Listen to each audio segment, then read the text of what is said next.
Hello, everybody, and welcome back to Adventures in Collecting. Hello. Dave, you got a haircut. Yeah, I got them all cut. Look at that. Yeah, I wanted to do the reset. I felt like I've been wearing hats and not doing my hair. So, Well, I almost want to play yeah. you in with like a little glass shatters. Like you're ready to hit somebody with a stunner. A stone, like 1 stone or 16 stone, Steve Austin. for those in the American audience, that's how they calculate weight in England. So little housekeeping before we get to today's guests.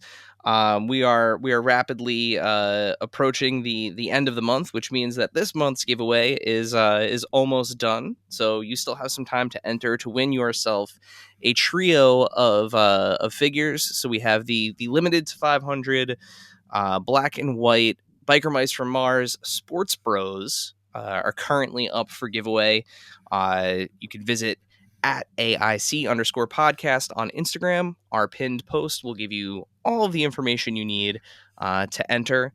Really cool set. It's actually not even out yet, so you might be one of the first to get your hands on it. Celebrate Eric's birthday with a prize.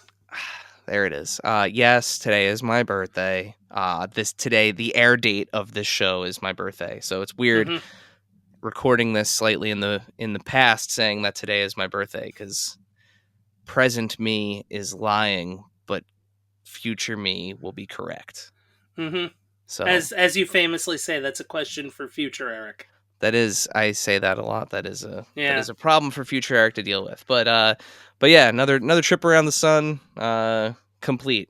We did it. Hey, Eric, speaking of trips around the sun, what's happening in March? Oh, yes, for Dave's birthday. So we're celebrating my birthday with an episode featuring 2 brand new guests of the show who we'll intro very shortly, but we're also celebrating Dave's birthday with our second ever live recording. So we're having a live show at ZapCon. Live at ZapCon. Yeah, here in New Jersey, the finest comic shop in all of New Jersey, Zap Comics in Wayne, New Jersey, have invited us back to their annual convention at the Wayne PAL Center on March 29th. Tickets are, I believe, $10 if you get them in advance. And it's going to be fun. Last time we did a live recording, we had Emily Bader from the Hasbro G.I. Joe team. This time around, we have you know him best as Blainer Things, but Blaine and Chris Ramo, who are artists and designers at NECA. We're going to have a conversation with them, of course, about what's going on at NECA, which will be fun because it'll be right after Toy Fair. So they'll have some cool stuff to talk about. I'm sure Blaine will bring some fun things for us all to look at. We'll have a table set up. You can come and see everything, and also be there to ask Blaine and Chris questions about NECA, about art, about design, whatever you want to ask. You can even ask Blaine questions about hairstyling, because he was, as you know, former hairstylist. I mean, pro wrestling, everything's available. Everything's you. Hopefully, 2 days later, I don't break my leg, and we're good. Yeah, I mean, well, don't put that out in the world. Self-actualization, Dave. Well, it's one of those things, like, if I know it's there and then I don't do it again, then we know we're good. That's true. I already went to the 2 days later. The next day I had gone to Pearl Jam. The day after last time I went to Pearl Jam, I didn't break my leg. So this is the last hurdle. My fingers are crossed for you and your bones. Yeah. Fortunately, my bones weren't crossed for me. I just Yeah, that's a fair point. Let's keep bones uncrossed. Let's actually let's uncross the bones. Speaking of bones, and dead things, and we're on video, so you can see this, and I like it. I like it. Speaking of bones, we've got a bone to pick with tonight's 2 guests. So tonight we are excited to welcome 2 true icons of the toy industry, Adam Van Wickler and Phil Ramirez, who are making their first appearance here on the show, and it's about damn time. With decades of experience shaping the collectibles landscape, these industry veterans have worked on some of the most beloved figures in toy history. Now they're back with an exciting new project, The Cursed Dead, a 1/12 scale action figure line that is making waves on Kickstarter. Join us as we dive into their journey into the toy world, their creative process behind this thrilling new line, and what it takes to bring a new concept to life in today's crowded toy market. Adam, Phil, welcome to Adventures in Collecting. Welcome. Hello, thank you for Yay. having us. What's up? Thanks for having us. Happy birthday, Eric, and break a leg, Happy birthday, Dave. future guy. Thank you guys for coming. This is something that's been a long time coming. Phil, Adam, we've talked over Instagram messages. Adam, in person at some events. Yeah. So it's great to finally have you guys on and to celebrate something really cool that you're working on. In the process. So, as we are a show about collecting, though, before we hop into everything, tell us what are you guys currently collecting? What's got you excited out there in the toy or anything else world? If you're collecting, yeah. I'll go first. It's probably easier to figure out what I'm not collecting. Anyone that is familiar with the Cursed Dead campaign has probably seen the 24 comparison pictures that I posted. So those are all various action figures from my collection, and it's our drinker prototype standing in between two action figures from various lines. So there's at least 48 figures from different lines that are out of my own personal collection. Basically anything that is super articulated. My primary focus is like 1/12 scale, but I grew up with 1/18th, and I still collect Acid Rain and Joy Toy Warhammer, and I really love that scale as well. And I have a handful of 1/6 scale figures, but can't really afford to have a giant collection of those. So basically, pretty much anything that is super articulated. Articulation is very near and dear to me. I like playing with my toys. I like posing them. So that to me is like my primary reason behind buying, Marvel Legends, G.I. Joe Classified, SHF, Mafex, Mezco, NECA, like a little bit of everything. And then obviously all IPs that are near and dear to me. Stuff that's either from my childhood or, current anime that I'm watching now. Phil, what about you? I really don't collect anything anymore. You collect a cold. Yeah, I have too much stuff. I collect art. Like if I find some artists that I really like, I'll buy art from them. I buy toys occasionally, but it's like something that if it speaks to me, I'll buy it. I think the last thing I bought was the Hunchback Ninja Turtle from NECA, which was gorgeous, and it didn't break in my hands, which was amazing. Yeah, they've come a long way with that breakage. I was afraid to touch anything because I broke it all, and that one hasn't broken. Yeah, I think for me with NECA, the tipping point was like where I noticed a big change was when they put out that first Phantom figure, like the purple Phantom. That was like the last figure that I had to boil the entire figure before I moved it. A little jacuzzi time. Full on. Well, I mean that I made a huge mistake with the first one. I took it out of the package and was just like, oh, like literally like arm came off at the shoulder. So put that carefully back in the box, returned it, bought a new one, and he went in the bath. But they've turned a corner with that. Their stuff comes out like nice and smooth. I got the NBX stuff, and it's like, it's Jack Skellington, and he has some of the skinniest limbs ever and the tiniest little like ball joints, and I had zero issues with them. In fact, it's my favorite NBX Jack now. I have both versions, Santa and the regular version, and I might be all in with that line as they're revisiting all the characters. Yeah, my most recent was Vincent Price. Nice. I mean, this thing is just incredible. I mean, it looks like that he comes with interchangeable ascot too, right? Yep, interchangeable ascot. You could do young, middle-aged, or old. Interchangeable ascot. He's got cigarettes as well as like cigarette holding hands, which like I just love that, you know, he comes with multiple cigarettes, because now I can give some of my other figures that were not allowed to have accurate cigarettes. I can give them some cigarettes, which I'm really excited about. But yeah, no, that's cool. I feel I wish I had the level of restraint. Yeah. Yeah. I mean, it has become, it took a lot of years to where I was just, you know, I had to look at dollar amounts at the end, and like I just have a studio full of stuff that I don't even visit very often, and it's full of everything. Fair enough. Fair enough. Well, speaking of collectors, toy collectors are definitely familiar with your contributions to the industry, but maybe not how you both got there. So, Phil, Adam, how did you get into making toys? Phil, why don't you go first? Okay. My brother, when I was 17 years old, his best friend lived next door to Ed Mosqueda, who was half of Varner Studios. Varner did a lot of the Turtles. They did all the Happy Meal toys.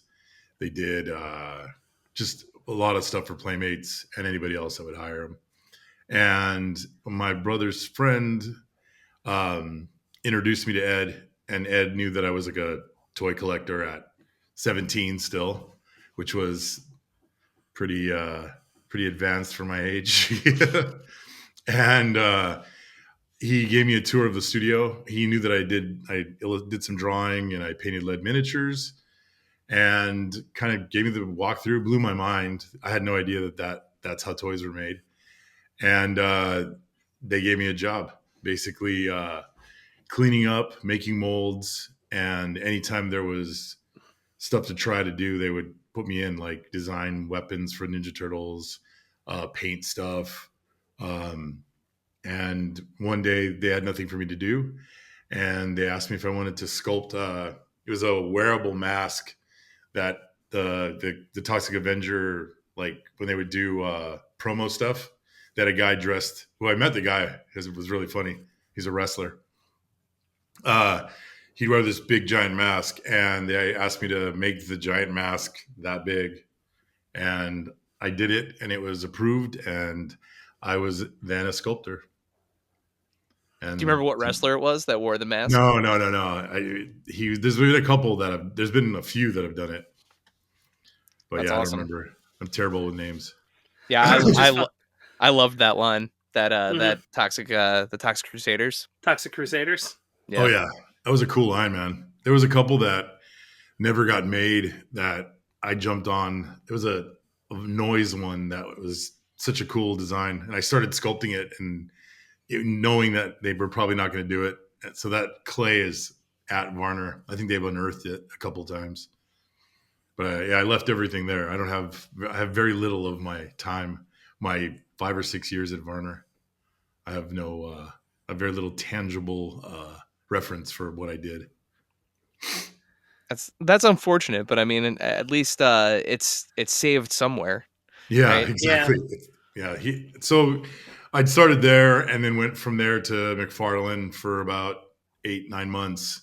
And from there I went to Toy Biz. And Toy Biz I was at for 15 years.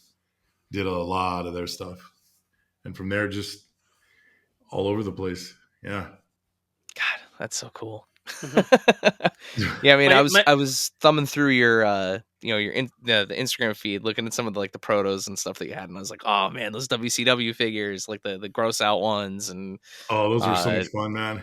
The Resident Evil Toy Biz figures were some of my favorite ever, like that Tyrant and the Hunter, and yeah. I got to do most of that line, both those lines, the gross out and the Resident Evil. I did the lion's share of both of those.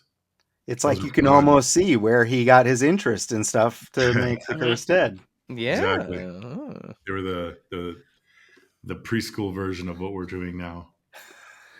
Well, even like Toxic Avenger, it was always funny to me. I'm a little bit older than Eric, but like to know, like, oh, I know what this movie is.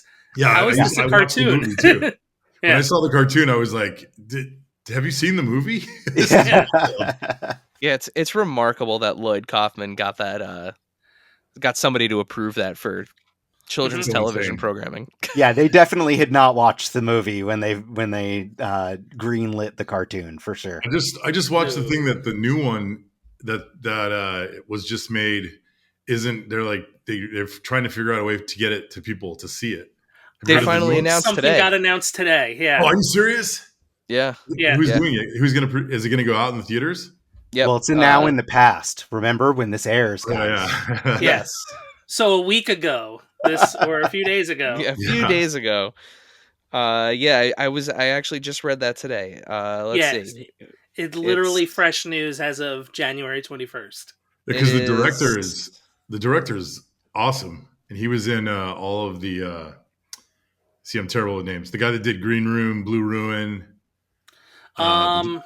Macon Blair. Macon Yes. Blair is the actor who's directed it, but he was in all of the movies that this other director and writer who's amazing. I can't believe I'm forgetting his name, but he's Yeah, me too. And Murder those movies are great. Party. He was Mhm. Macon was in every one of them. Murder Party, Blue Ruin, Green Room. Yeah, and he was awesome in all of them. I'm trying to But see who's actually doing the Cineverse. Jody, is it Jody something? If only I had something where I could type in. No one has the internet. I'm excited. I'm sitting here scrolling. Let's see, Cineverse. So Cineverse acquired all U.S. and Canadian theatrical, home entertainment, and Jeremy streaming rights. Saulnier. Saulnier, yeah, that's the guy. Yeah. That's awesome, But man. yeah, We did it, Peter guys. Dinklage. Peter Peter Dinklage Dinklage is is the Toxie. Toxic Avenger, right? Yeah. Yeah. That's awesome. Yeah. And I think Kevin Bacon's like the heel of the movie. Yeah, and Elijah You're Wood an is, angry elf. yeah. Elijah Call Wood is me in an it as elf. well. one more time. Mhm. Yeah. Now you can say, I drink, I know things, and I carry them up. Yeah. Exactly. So yeah. So Adam, what about you? How did you get into this crazy world of toys? I'm a New York transplant, live in LA now, but I went to art school in New York City, and a friend of mine from art school, basically right out of school, they had moved into a studio apartment in Hoboken, New Jersey. I was living in the Bronx in Morris Park out of school, but they were like, "Hey, my neighbor is one of the owners of a toy prototyping studio," and they knew that I've never outgrown toys. I always played with toys, bought toys, comic books every week, and like living in the dorms as an art student, it's like I had toys everywhere, and it was something I was well known for. So they were like, "Hey, do you want me to see if I can get you a tour?" And I was like, "Hell's yeah, like of course." So I went over to Hoboken, New Jersey. You take the PATH train. It's just across the water, very close by, and went into this toy prototyping studio. And they had this awesome showroom, and they were doing a ton of stuff for both Toy Biz and McFarlane. And I was just like floored by how cool this was, despite the fact that I went to art school. I was my major was advertising, graphic design. So I was heading to the ad world as a career, and I hadn't really given toys a thought. It was more just like a hobby, like something that I was super interested in and loved. But I basically just begged them for a job, and they had an opening. So I started out in the mold shop, so making silicone molds, pouring resin castings, cleaning resin castings, sweeping the floor, and that was in 2001. And 2005, I moved to LA and I started at Soda Toys. And then about a little over a year later, there was an opening at Gentle Giant Studios. I interviewed there, and I've been working at Gentle Giant ever since. So I'm going on 19 years now at Gentle Giant Studios. Wow. Right Yeah. on. Right on, man. Yeah. that And rules. you both have had careers at this point that have offered you the opportunity to work on like literally some of the most iconic, if not the most iconic properties, across the board. What's it like being in situations where you get to work on all of these kinds of different properties that are so beloved? It's cool. I mean, especially if I'm into the product or the IP, it's so cool. Doing like the Lord of the Rings figures was amazing. Yeah, I've had an opportunity to be in on a lot of cool stuff. It and you want to that there's a huge fan base for it, so you really want to give it your all, so that you want to bring what you can to it, give people the best version of whatever it is they're going to buy as possible. But it's a rush to be involved with cool stuff, and we both of us have been involved with a lot of stuff. Yeah. For me, I mean, like I told you guys, I love articulation. So getting to be involved in the Marvel Legends line, we do a lot of prototyping work for the Hasbro Marvel Legends team, and I mean, like it's as someone who never stopped reading comic books either. I'm a Marvel zombie. Like I love DC as well, but Marvel definitely got a little bit more of my money in the comic book store over the many years. So I think we introduced the Bucky Cat body and kind of reinvented a little bit of like the style and the look of Marvel Legends with the return of Marvel Legends at Hasbro. And then, fast forward and then like that first brown costume Wolverine that we did was like one that was like super near and dear to me. And you come to now and like just recently revealed the maximum Marvel Legends. That Spider-Man is one that we digitally prototyped at Gentle Giant Studios that That's awesome. I can't wait to buy multiples of. That it's I buy like imports and I have tons of Spider-Man. I have a whole Spider-Man dedicated display over here. I'm known for army building Spider-Man inappropriately. So I plan to do that with that one as well.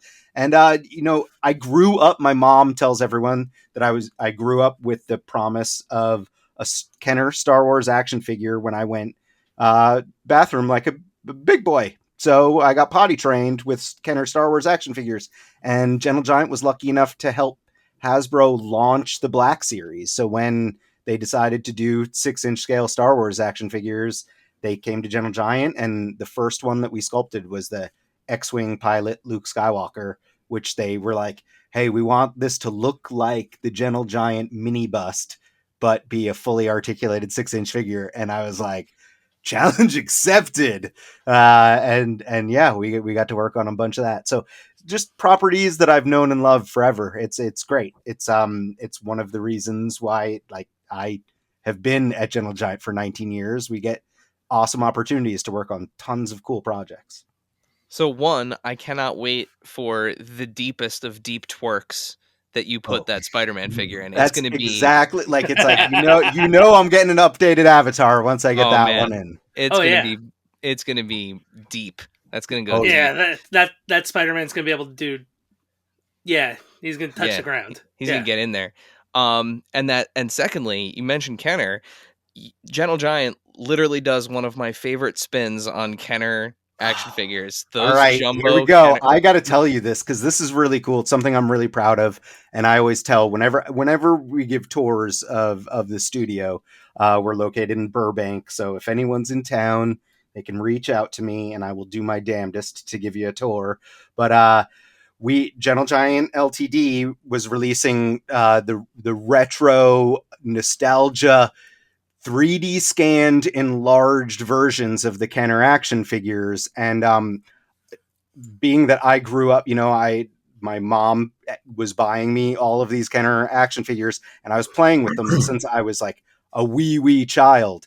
So my collection, my parents kept them, but they were not in the greatest shape. Like all the paint was like mostly worn off, and they were loose, or some of them even had their like body parts glued back on.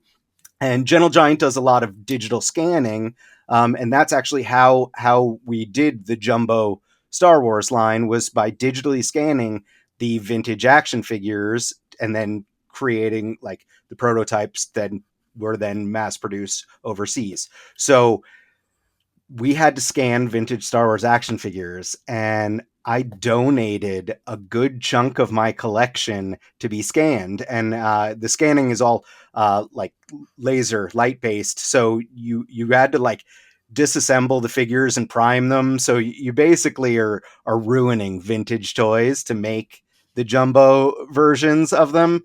And I was like, my toys are in bad shape. But what's really cool to me is that all the people that have the Star Wars jumbo line, some of those are actually based off of the ones that I grew up with. Amazing. So, That's really awesome. Cool. Yeah, Jumbo. I'm looking at Jumbo Thrawn right over there. He's hanging on my Star Wars wall. And then I have the prototype Boba Fett hanging on the wall right over here. Yeah, I there's just something about those that are so silly and just amazing. Yeah. I love when you walk into a store and see them. Like, it was pretty early on for that because, you know, like obviously everyone's kind of doing like the retro card nostalgia stuff like these days, but like that and I did not come up with the idea. Like Gentle Giant, I'm Gentle Giant Studios. Gentle Giant Ltd is kind of its own thing. Used to be in the same building, now different buildings, but I was involved in like, you know, I got to lend my toys to it and like, you know, see it all happen and you know, throw my 2 cents in every once in a while. But it was really cool because they were on the cusp of doing that stuff. Like it was, I think like Super 7 and the Aliens toys were another one that was like really early on, like, hey, we're gonna do reproductions of these vintage toys. And Gentle Giant I think was early on in that, and now tons of people are doing it. So Phil, I'm gonna go into one of the things that I've always loved for even since I was a little kid. I wish I still had all mine. But what's it like going from working with highly articulated pieces, highly articulated figures, to working on something that's maybe not as much, but also just as magical, like a Happy Meal toy? Oh, I loved all that stuff. I was, for whatever reason, Disney stuff especially always made sense to me. So I was always able to get like first round approval from Disney.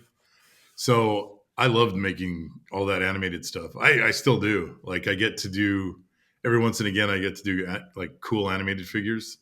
So I was a Hello Kitty approved sculptor for a while.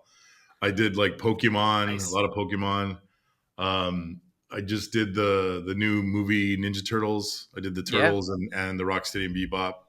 So it's a lot of. I actually kind of really enjoy the animated stuff, the cute stuff.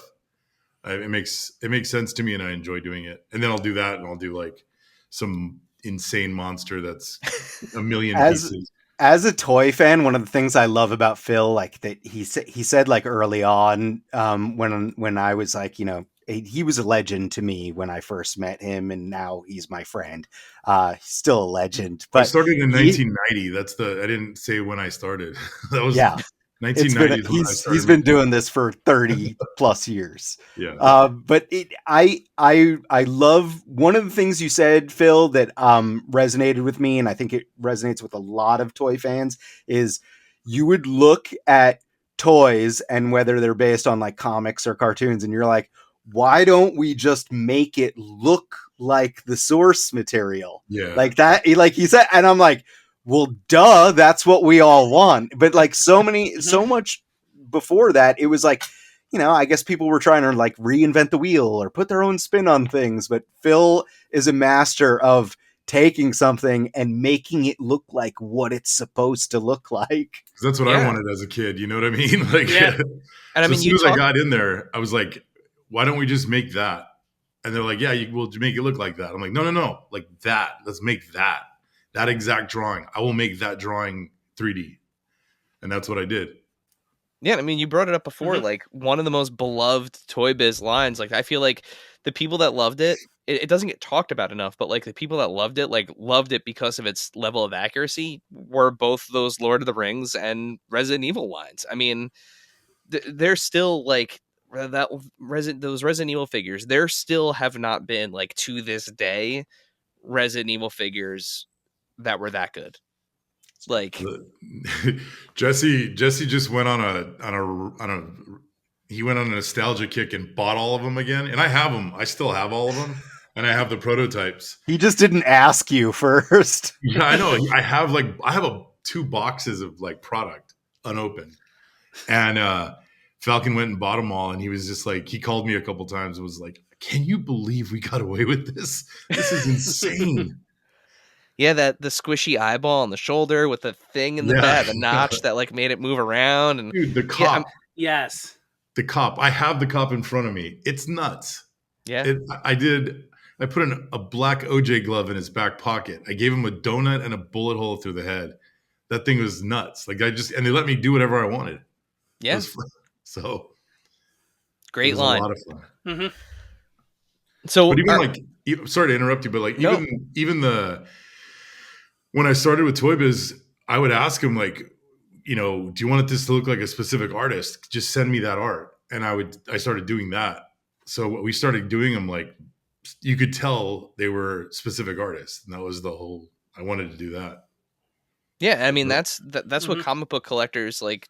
Yeah, they want that's what they that. want. Yeah, and Adam, you mentioned that new Maximum Spider-Man's coming out. It's like, oh look, that's the Todd McFarlane and Eric Larson Yeah. Spider-Man. Like that's what that is. Even like down to like the Peter Parker with the dueling spit curls in the front. Like that. Like that is. You see those little details, and you're like, okay, that's that moment.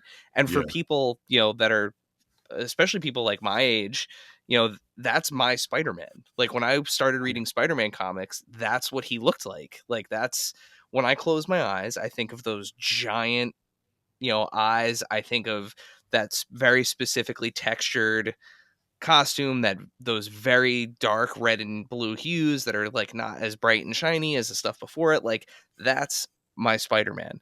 And I've bought a ton of Spider-Man figures, but I've yet to own one that really like encapsulates that era of Spider-Man appropriately. So like the moment that they announced that, I was just like, oh my God, there it is. Yep. Like, so you can do the same thing I do and pre-order it from like a couple different places. That way you get multiple copies, but whoever gets it in first, you'll.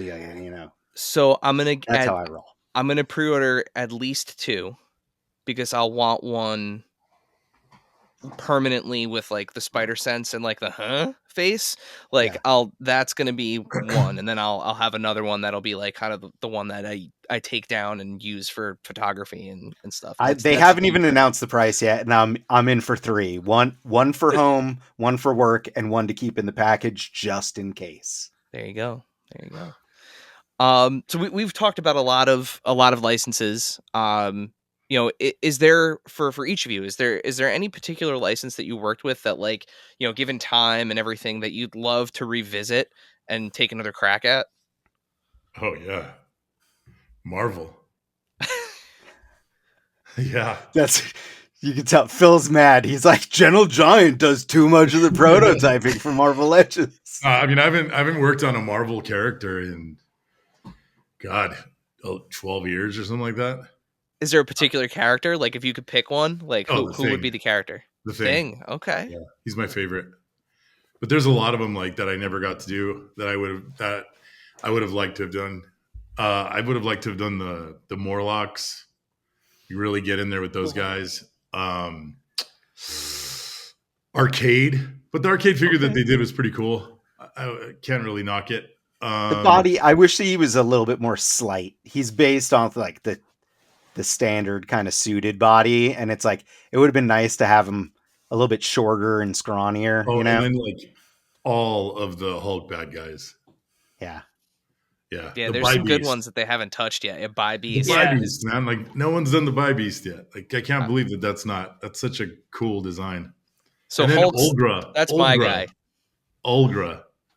Remember that's Olgra? A good one too. Yeah. That's such an insane looking character. I pushed for that all the time when we were doing figures, and they were just like, "Oh, dude, nobody wants a monster woman. No one's gonna buy that." I was like, "I will." Yeah, like, 10 people will buy that. So my thing with the Hulk, at least as a Build-A-Figure, even, right? Yeah, I love the modern Hulk figures that have come out, but there is yet to be a Hulk figure that can actually clap, that has forward butterflies, and can actually do a gamma clap. That's like the one thing that's missing. I think the first Marvel Legend Hulk could do that because The- but it was a mess. It was like the Toy Yeah. Biz one. Yeah. yeah, I did that His one. hands were permanently Yeah. stuck like that too. Yeah. I think originally, at least. I did that, and that's when Yeah. we were just like, we had no idea what we're doing. I mean, the original Marvel Legends stuff, we were just like, it was basically me and Dave Cortez, and they were just like, here, make it move here, here, and here, and we were just like, all right, okay, we'll figure it out, and we just did.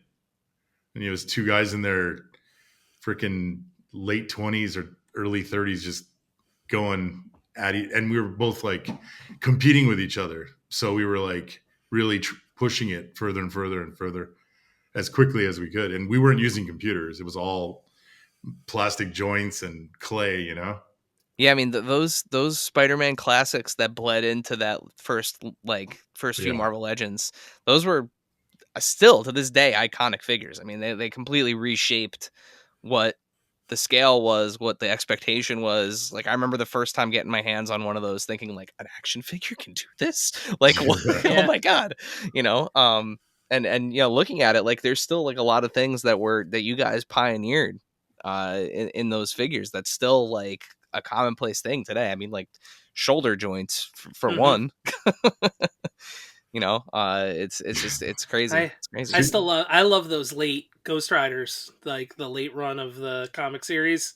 Yeah, I was gonna say he's gonna pull one on camera right now because it's one on camera right now. Heck yeah.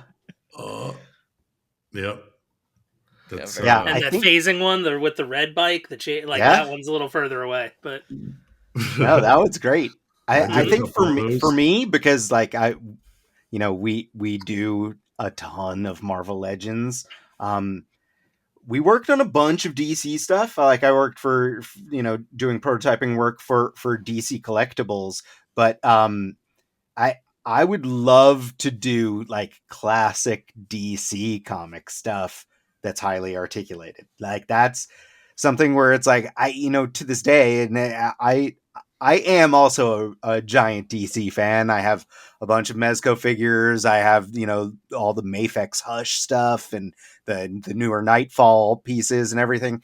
And I still want a perfect kind of 6-inch superposable Batman. I don't think anyone has nailed it yet. I'm not saying that we necessarily would, but I think I could, if I was involved, I could get it closer to being what I want. And it's like that kind of perfect, like, a Neil Adams looking, Batman would just sing. But beyond just Batman, like, it's like, I would love to just work on DC stuff. Because most of the DC items that we worked on were like, the Arkham video game series, or, like we did Crime Syndicate figures, which was such a tease because the Crime Syndicate figures for DC collectibles, I think, came out really cool. And they were like, we actually talked them into doing some double joints and stuff, which DC collectibles at that time hadn't really been doing. But it was like, they're the bad guy versions of the Justice League. And I was just like, well, I want to do the real Justice League. Yeah, I mean, I think you're right. I mean, I think in terms of 1/12 scale, I personally, I love the Dark Knight Rises. Like that's my like that, or I'm sorry, not the Dark Knight Rises, Dark Knight Returns. That graphic novel, the Mafex Dark Knight Returns Batman is like this. It's like this no, I think the Mafex stuff, the Mafex DC stuff as a whole, like it's like I literally have them in one of my Detolfs up here. I absolutely, I love them. I'm buying them. They're just like, they're a little bit like, I want to say like they're a little bit lean for my taste. Like they're not quite thick enough. And that's like I say, I'm like, I want to make Neil Adams Batman, and he's definitely a lean physique. But I think if you stand like one of the Mafex figures next to like a Marvel Legend or something, it's like they just skew a little bit skinnier and lankier in general. And it's like, it's a really cool style that I absolutely do love and support, but it's not exactly what I want. Yeah, I hear you.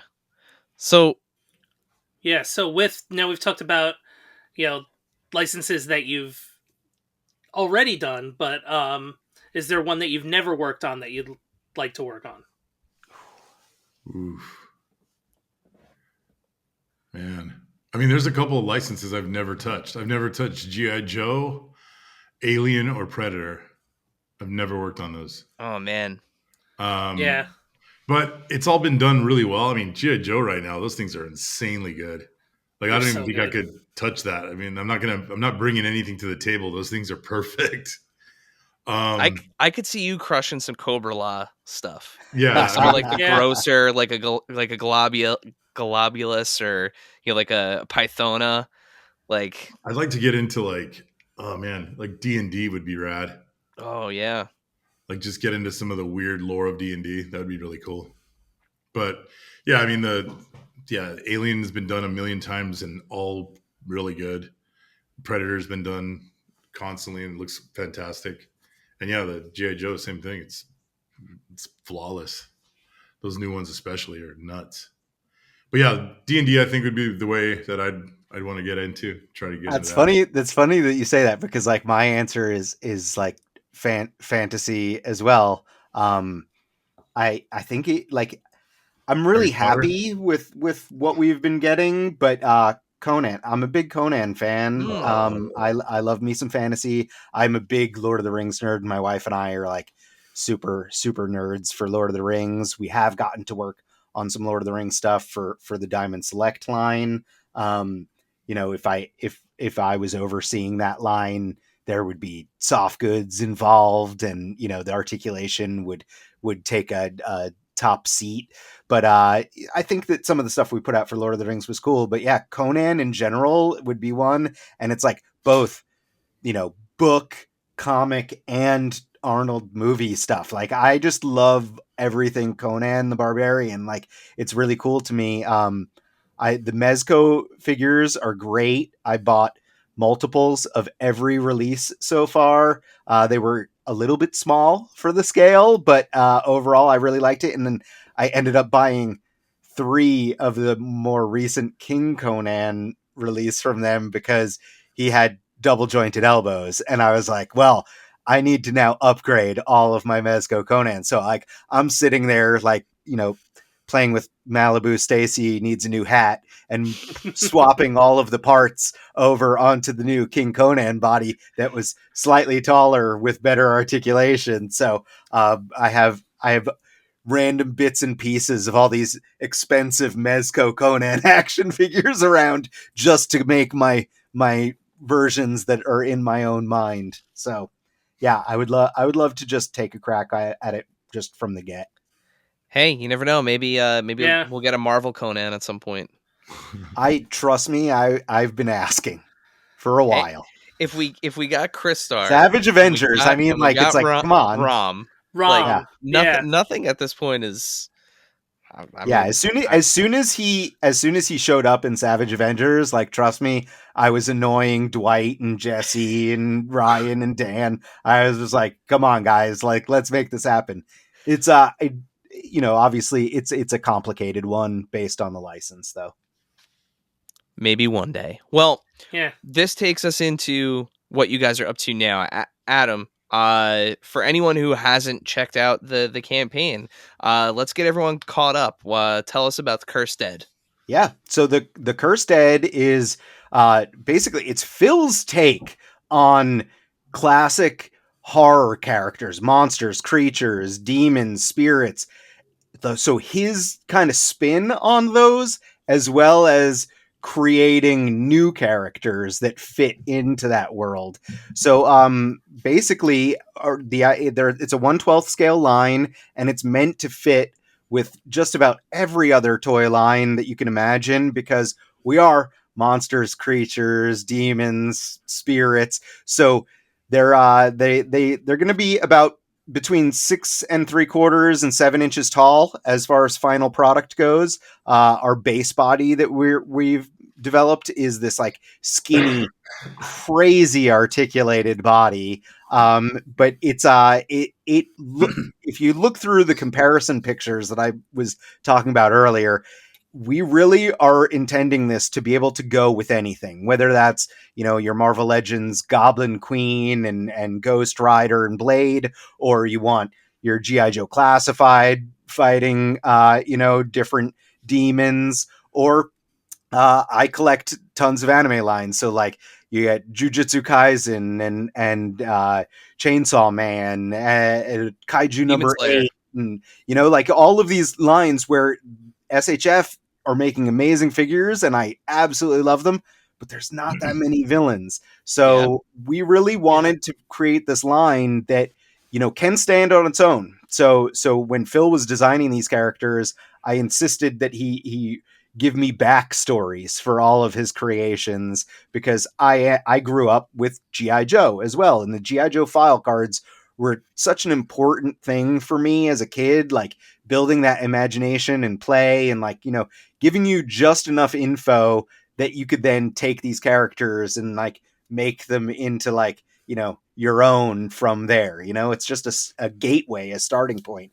So Phil wrote these little bios for all 9 of our characters in Wave 1, and they're fantastic. And the idea is that it's kind of like a anthology where each of the characters is a standalone, whether that would be like a comic book or a TV show or even a standalone movie. But we also do have a larger storyline where they kind of all come together to fight common enemies. So it's a really cool toy line, and Phil has just crushed it with design. And I basically, for the most part, was just riding him about designing these with crazy amounts of articulation in mind.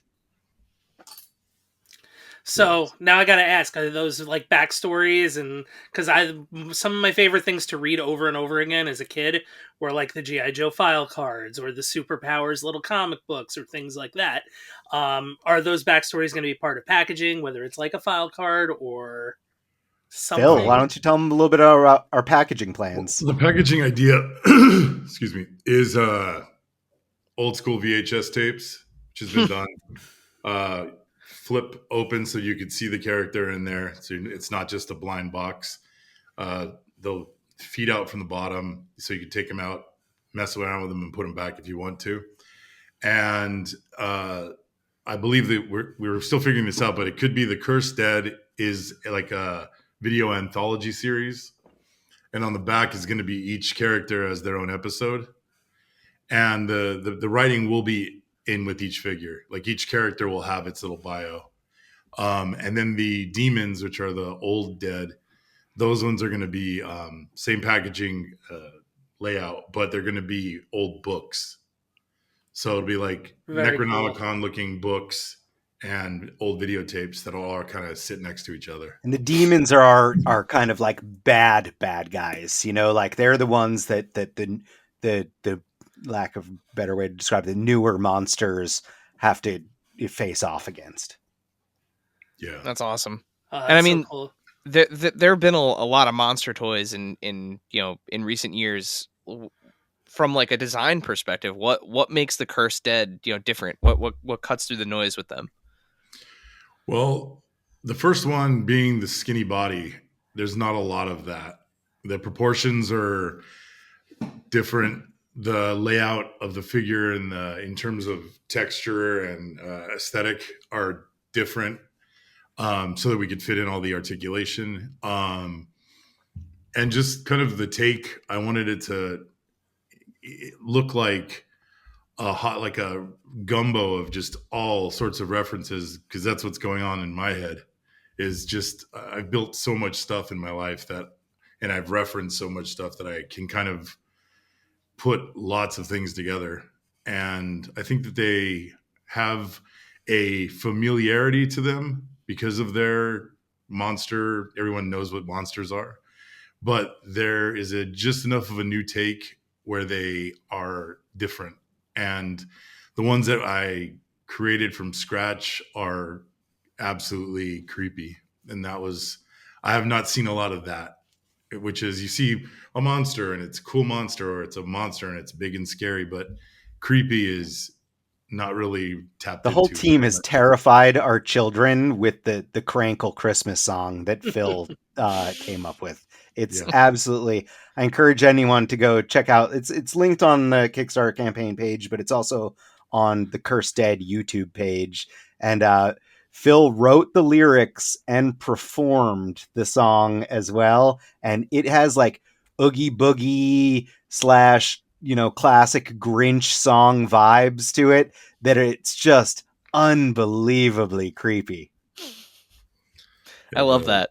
The character. Just the whole vibe is just fantastic. Yeah, I love what Phil just came up with. I hadn't heard before, but it's like horror action figure gumbo. Yeah, that's great. I love gumbo. So do I. Love a good gumbo, and I love too you touched on something that we've talked about with several other creators on this pod, who are doing independent work, right? Like not working directly with like a known IP, and like comes to mind like the people at Savage Crucible, the folks at Plunderlings, the folks at Spiro doing Animal Warriors of the Kingdom, all of which make appearances in my my comparison photos because I am a supporter of all of those lines. But one of the things that I love about those is one of the things I love about what you guys are doing, which Phil, you just touched on, right? Like there's something new and fresh, and it's like, oh, I've never seen this specific thing before, but at the same time it feels familiar. Like it feels like revisiting an old friend. I'm looking at I believe it's the Brood, right? Is like the main like iconic figure, right? The Drinker. There's just something about it, the shape of the ears, the texture of the body, the way that like all the lines are cut and everything. Like it looks like something I've known my entire life, but like at the same time I don't, which is really cool. Like I mean it's a cool and very difficult like line to toe, and I think you guys are doing that with this line. And I think a huge thing too is like a lot of times, like you look at a Spider-Man, and that's Spider-Man, right? Or you look at something, but like the texture on like the skin of these figures, like you could almost like feel it visually. As weird as that sounds, like it just that's just like craggly and creepy. Like it's just like that's not something you want to run into, and I think that's a cool part. Since we were doing a figure that was going to be used for lots of figures, the base body, I wanted to texture it in a way that every color would give you a different take on what that texture was. Like it as a dead skin, it looks like it's brittle and twisted. If it's green, it looks like scales or plant life. And that's kind of why it is so textured. Yeah, and the other thing too is they're all instantly recognizable. Like even if you don't memorize the name right away, you look at one, you're like, that's definitely a vampire. Yeah. That's definitely like a Lovecraftian, like crab monster man. That's that's like a straight up like devil. Wendigo is Wendigo. Yeah, they are very visually. This thing is gonna murder me in my sleep. Like yes, that's which is what you want. This thing's going to threaten to murder me in my sleep and just visit me in my dreams. I'm telling you, they make excellent villains for all of your toy lines. Oh, I can't wait to cut some up with Tanjiro, man. Exactly, right? That's kind of like the point I was trying to make before, where it's like, Demon Slayer, Jujutsu Kaisen, Kaiju number 8, and all of these lines that like SHF is making. We're not getting villains, but we have like amazing versions of the heroes. So this is a cool toy line to have fighting. Like like they'll fit right in with a lot of these toy lines. But also just give me that creep show or that EC vibe like all day. Like Yep. Don't get me wrong. I am more than happy for anyone to also just create their own Cursed Dead shelf. Like that's ideal as well. Well, thinking of like the videotape idea, it's just like even, like one of my favorite ways to terrify myself as a kid was go look at the big box videotapes at the video store and imagine what that movie was and just be like, I will never watch this. And you always imagine that it's going to be like a way more terrifying movie than it actually was. But like Robert Englund's Phantom of the Opera. Yeah, like that's the part that was always the best part about horror was like almost like disarming it and figuring out like, oh, I actually love this, Yeah, but still I've always knowing been a like big it's fan. creepy as hell. Fortunately for me, I had a video guy who would rent us when way too young all the videos we wanted. So we got to see all the things that were like, you'd see the picture and be like, this is going to be terrifying. Mm-hmm. Then you get it home and you're like, this is absolutely terrible, but it's pretty Man, cool. what a hero. That man was a hero. Yeah, he was cool. He was very Mr. Lee. He didn't give any kinds of craps. So we're always a when not if podcast, especially when it comes to crowdfunding, Kickstarters. So when the campaign is funded, what's next for the Cursed Dead? Book Oh, 2, go Phil. tape 2. Yeah. Dude, I mean, you go. I've built so many figures already, man. Like just on the skinny body. Yeah, just We have, beyond what you guys have seen. We have like 4 or 5, maybe 6 on hold that are built, done. They just need like, some of them need soft goods, but they're all built. And then there's the medium body, which is the werewolf. Then there's a bigger body, which is like the Titan, hulky, Frankenstein-y kind of thing, which can be, we were just talking about one the other day, a new take that would be a cool figure. But yeah, I've got books and so many drawings, so many designs, there's a lot to do. Yeah, we basically for this wave 1 that we have on Kickstarter right now, we had to pull back, like Phil was telling you, like we had to pull back some of the characters because we wanted to just focus on this initial wave, and then we do have those in our back pocket where fingers crossed we hit some stretch goals, we can add some in, and then also they're available for us to do like a wave 1.5 or something. But yeah, we have the second body type, which would be our wave 2, and then third body type that all of those Phil has already gone down the design path on those. So yeah, we have a lot of plans. We just have to get to it. Oh man, look at that thing. Yeah. This So is that's just an early prototype early, of the wave 2 body with Phil created the werewolf and then pig that he's about to show you. So those are the grayscale 2-ups that we had developed to show off initially for our future plans when we debuted the line at DesignerCon back in the day. That's amazing. A scythe fork. I love it. Yeah. Again, like even the weapons, like that's the thing, is the tooling is too insane. But I made weapons for a lot of the guys that are just way oversized because I thought that. So we want to release them. We'll do them like there could be accessory packs with head packs, hand packs, weapons, like all sorts of stuff. And I really respect Todd McFarlane with his Kickstarter campaigns. Instead of doing like additional tiered items with stretch goals, he ends up including accessories back with the base offering. And if we were given that kind of opportunity, I would like to do that very similar thing where it's like, hey, we have enough money to make these, so now if we hit another goal, let's include something else as like a bonus item for our backers that have supported us. Now, see, that Pig was like who I thought the actual villain of Motel Hell was, but like... Yeah, me too. That's what... Yeah. I mean, basically, that's kind of what he is to me as well. Because, I thought Motel Hell was going to be way gnarlier than it was. Yeah. Then you saw, Well, this guy, the Pig is like... he wears a human's skin mask. Yeah, it's a really good disguise. You totally can't tell. Yeah, it's a big fella. So gross. I love it. Yeah, it's awesome. And he wears his face because he thinks he looks like a normal person now. And he's... He has 2 different feet, too. Oh, his feet are... I mean, you can't really see that. I put... Oh, yeah. Because the whole concept is that he's the product of a love affair between a drunk farmhand and a very sad pig.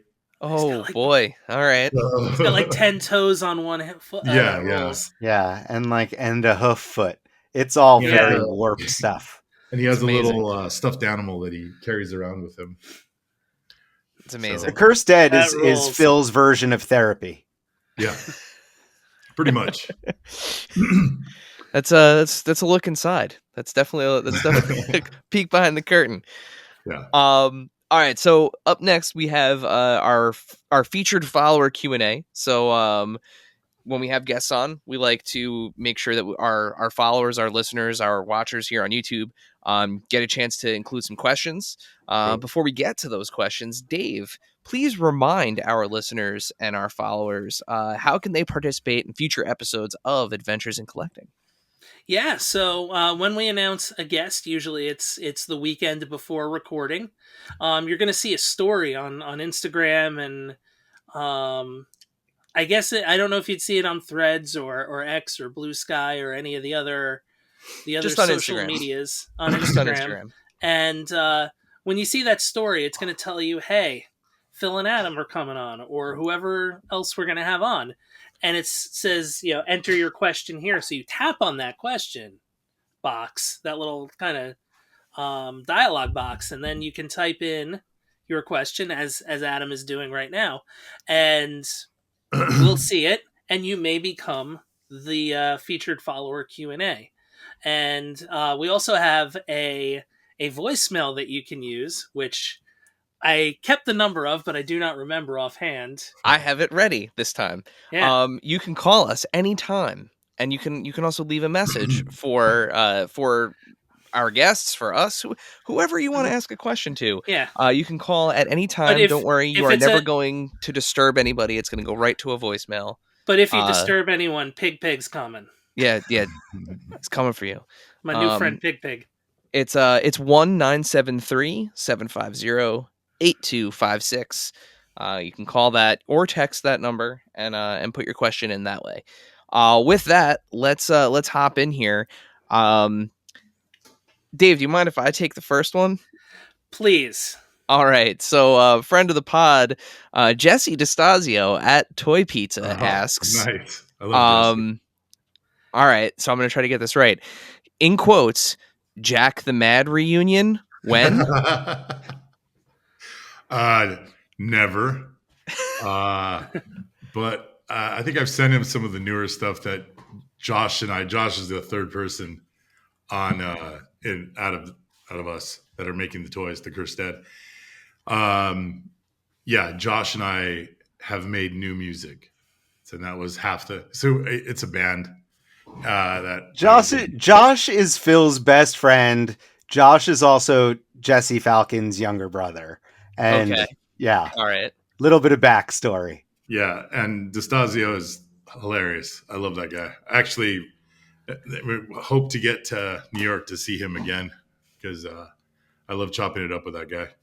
Yeah, he's been on the show a bunch of times. Much love for him, and also check out his band too, Zedstar 7. Yeah, if you're into Nine Inch Nails or like industrial new wave, vaporwave, I don't know how you actually would classify the type of music, but if you're into that Nine Inch Nails industrial stuff, got a little experimental into synth trash. That's a good way to put it, actually. But I personally love it. I listen to it when I work a lot, like my daily job. I'm a big Zedstar 7 mark, so nice. Definitely check them out. But yeah, all right. So now I got to look up Jack the Mad, and I got to try to find. Never find it. No, and rightfully so. All right, fine. Dave, the singer was terrible, so we had to get rid of him. We had to get rid of the band. Were you the singer? I feel like you're it's garbage. All right, so what kind of music though? Yeah, that was going to be my question. It was like whenever we played, they didn't know where to put us, and everyone called us art band. But we were like, it was like depressing punk rock. Like, okay, yeah. You and Josh also had a hip hop band too, though, right? That was just for dicking around. Yeah, messing around. That was for fun. Absolutely. That's never been put out ever. and it won't ever. It was just something for us to do, especially during the pandemic. We get together every once in a while, and like there was a bunch of rules for it. And then the actual world of hip hop got so insane that what we were doing was like pedestrian. Like everything was just so nuts that we were like, this is boring. So if you want to hear the musical stylings of Phil Ramirez, the only way to do it is through the Kickstarter and a Christmas song. Yeah. Got it.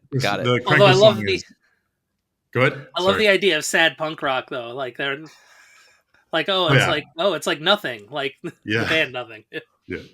I don't know why, but when you said you were the band that nobody knew where to put on the card, I always think of this story about the time the band Cake toured with CKY, and they had to open for CKY every night, and like they would just get like shit thrown at them from the audience, like because it's like one of those bands like, oh, you're an alternative band, you can play with CKY, and they're like, can we though? Dude, they would put us on with like Oasis sounding bands, and like these beautiful men would come out and play this like Brit pop.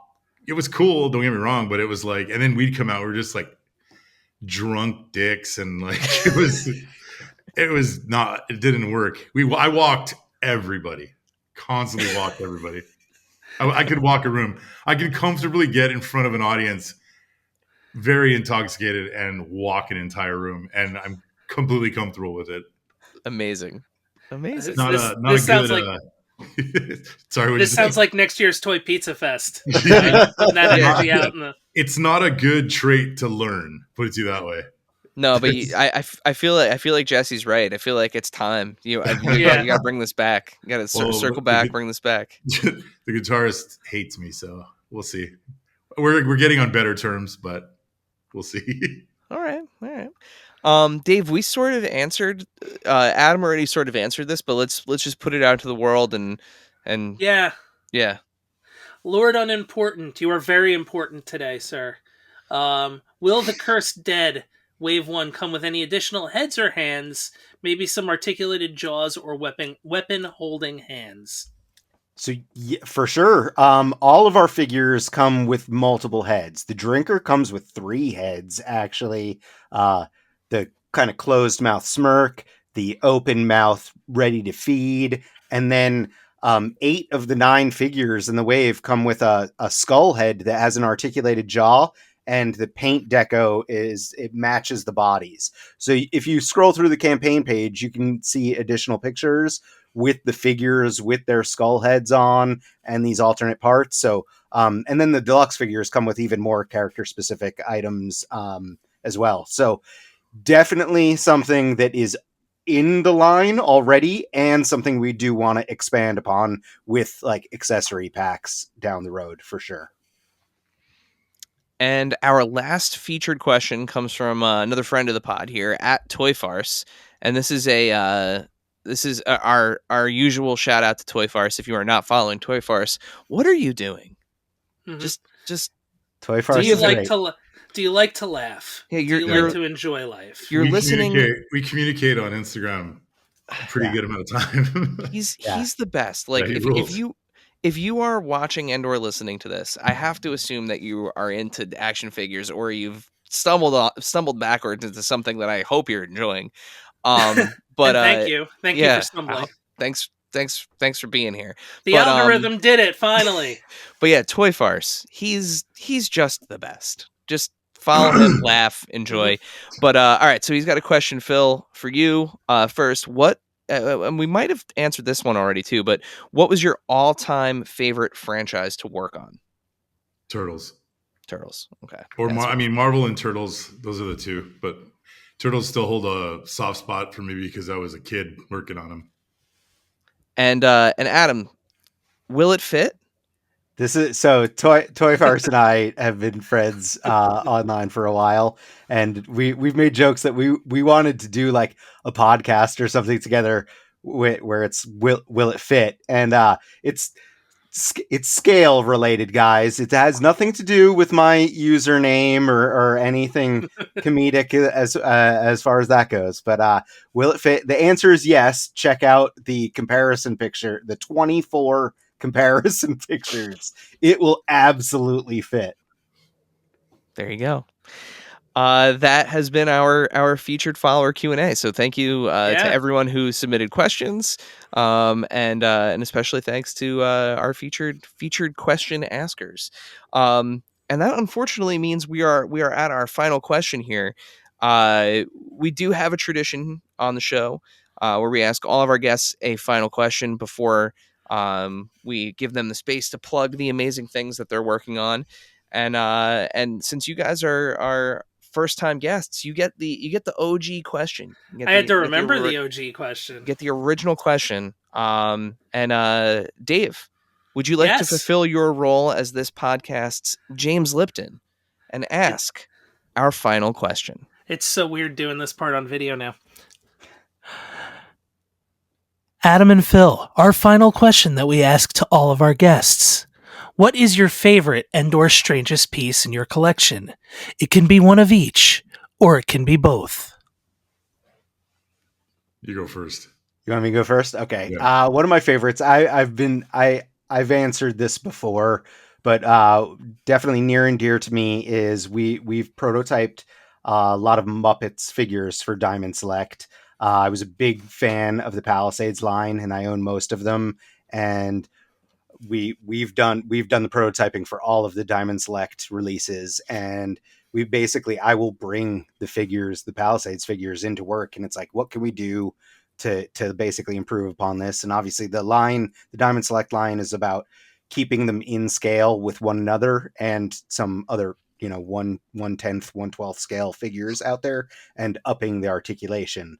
So that line I absolutely adore. But particularly when they pulled the trigger for us to do Statler and Waldorf, they're very near and dear to me. And I remember I got on the phone, I called Chuck Tercera, who heads up Diamond Select, and I begged him, because I own the Palisades figures, and I was like, hey, Palisades made tons of play sets, but they missed out on something very important, and that's the balcony for Statler and Waldorf. I'm like, it's basically part of the characters, they heckle from the balcony. So I managed to talk Chuck into letting us prototype the balcony along with the Statler and Waldorf action figures. And I own it. There's one of them up here, wall mounted. I have another set at work, and then another set carded, because that's what I do with some of my favorites. And then for weird, I'm gonna give a little alley oop to Phil here with something from his past, and that's probably my booty bumpers toy that I have. So Phil, why don't you tell them what a booty bumpers is? I designed a bobblehead with a girl twerking. So the bobble is her posterior. Amazing. And tried to get that thing patented. It was a absolute nightmare because the woman at the patent office found it offensive. And I went rounds and rounds and rounds with a guy who'd been as a patent attorney for 50 years, who died before the thing was over, because he was like blown away that they would ever like deny a patent because they were offended by it. So yeah, I made that. Amazing. It's in my Instagram. Like, I think it's in there somewhere, way down there. I've been trying to talk Phil into seeing if he can, because he produced them himself, and I was like, we need to see if you have a couple cases, and we can put those as an add-on to the Kickstarter for backers. I have a few. You could back it up. Back it up. Yeah, they worked well. Yeah. They look cool. They worked well, and a bunch of people have tried to do it since then. Like, I've seen versions, but none of them were as well engineered and sculpted as mine. Amazing. For me, I don't know, man. It's one of my favorite things ever is the original Hammerhead figure from Star Wars, because it's just such an insane looking figure.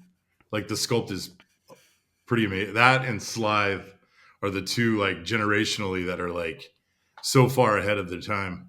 As far as weird, I gotta go. It's not in my possession yet, and unless it gets funded, I'd say Crane. I want that Crane figure bad. Dr. Crane. Yeah. Yeah, the Fly. If you just know it by the look of it, it's like the Fly character from the Cursed Dead. That's the toy that I want. Yeah. That figure is again gross, and I love it. Yeah.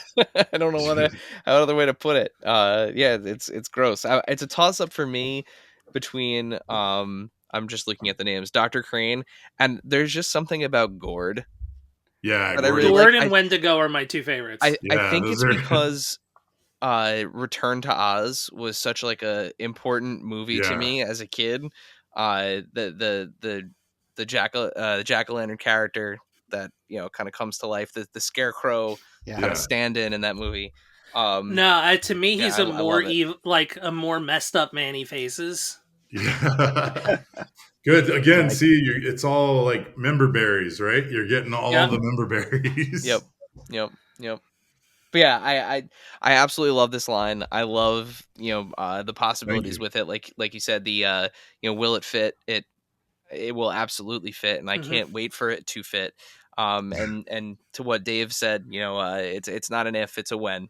So we're a when show. Fingers here. Crossed. Yeah. So with that, guys, remind our followers, remind our listeners here, where can they back the project?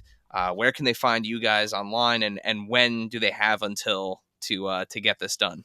Yeah, so if you just go on Kickstarter and look up The Cursed Dead, it is active right now. The campaign ends on Saturday, February 1st at around 6 p.m. Pacific time.